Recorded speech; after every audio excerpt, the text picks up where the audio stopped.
ఓం నమః శివాయ. మహామహిమాన్విత క్షేత్రంగా విరాజిల్లుతున్న శ్రీ పుణ్యలింగేశ్వర స్వామి ఆలయం ఆశ్రమ ప్రాంగణమంతా శివకీర్తనలు, శివనామస్మరణలతో మారుమ్రోగిపోతోంది. సాక్షాత్తు శ్రీ పుణ్యలింగేశ్వరుడు స్వయంగా తనతో ఈ జలాభిషేకాన్ని చేయించుకుంటున్నారా అన్న అనుభూతికి భక్తులు గురవుతారు. భక్తుల పాలిట ఇష్టదైవంగా పూజలందుకుంటున్న శ్రీ పుణ్యలింగేశ్వరుని సేవలో తరించేందుకు హైదరాబాద్ సనత్ నగర్ నుండి వచ్చిన శ్రవణ్ కుమార్, వసుంధరా దంపతులు, వారి కుటుంబ సభ్యులు భక్తి సేవా మార్గాలలో తరించారు. ముందుగా శివయ్య చెంత గోత్రనామాలతో అర్చనలు చేయించుకుని మంగళాకారునికి స్వయంగా అభిషేకం చేసి శివాశీస్సులు పొందారు. శ్రీ పుణ్యలింగేశ్వర స్వామి నమః.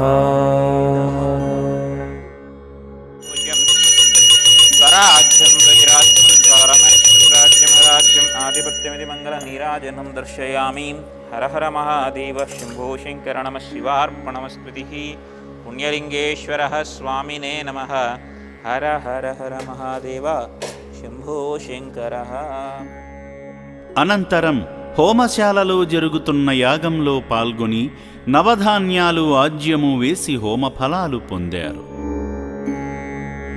భక్తి పారవస్యంతో నిండిన భక్తులు శివాలయ నిర్మాణ పనుల్లో ఇటుక సాయం చేసి ముక్కంటి ఆశీస్సులు పొందారు.